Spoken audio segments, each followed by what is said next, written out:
बूढ़े व्यक्ति ने लापरवाही से अपनी आस्तीनें लहराईं और अपने सामने के पहाड़ को चकनाचूर कर दिया। वह व्यक्ति हृष्टपुष्ट और बलवान तुरंत उस बूढ़े व्यक्ति को अपना मास्टर बनाने के लिए तैयार हो गया, लेकिन वह नहीं जानता था कि उसके अपने कौशल उस बूढ़े व्यक्ति से बेहतर थे। वह जन्मजात पौरुष के साथ पैदा हुआ था, अनगिनत चीगोंग अभ्यासियों में शिखर, लेकिन वह व्यक्ति स्वयं इससे अनजान था। उसकी नज़र एक कंगन पर पड़ी जिसमें एक गंभीर रूप से घायल बूढ़ा व्यक्ति छिपा हुआ था। अपने घावों को भरने के लिए उसने उस व्यक्ति के सभी जन्मजात पौरुष को अवशोषित कर लिया। एक ऐसा साधक बन गया जो केवल अपने शरीर का ही साधना कर सकता था, अपनी ची का नहीं।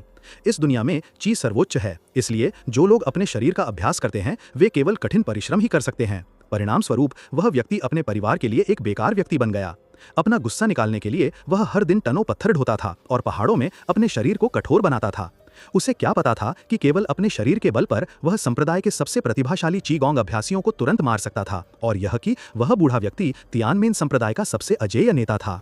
अब जबकि उसकी चोटें लगभग ठीक हो चुकी थीं, बूढ़े व्यक्ति ने उस जन्मजात धार्मिकता को वापस उस व्यक्ति में स्थानांतरित करने की योजना बनाई। फिर उसने फुसलाया और झूठ बोला, यह कहते हुए कि 3 दिनों में वह उसे आध्यात्मिक ऊर्जा से भी अधिक शक्तिशाली कुछ देगा।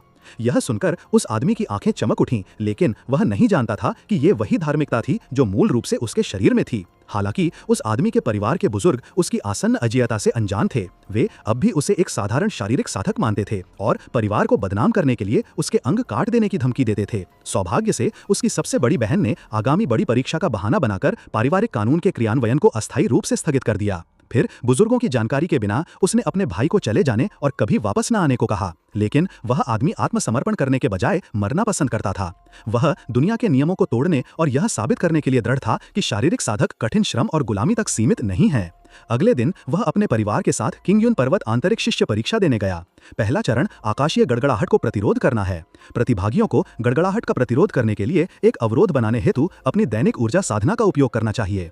2 से कम गड़गड़ाहटों को हराना उत्तीर्ण न होने पर असफलता मिलेगी। कोई जितनी अधिक गड़गड़ाहटों का सामना कर सकता है उसकी योग्यता उतनी ही असाधारण होती है। हालांकि उस व्यक्ति के चचेरे भाई ने अपनी पूरी ताकत से हमला करने के लिए संघर्ष किया, लेकिन सबसे बड़ी बहन ने उपस्थित सभी को चकित कर दिया। कोई सोच सकता था कि 4 गड़गड़ाहटों को रोकने से प्रथम स्थान प्राप्त होगा,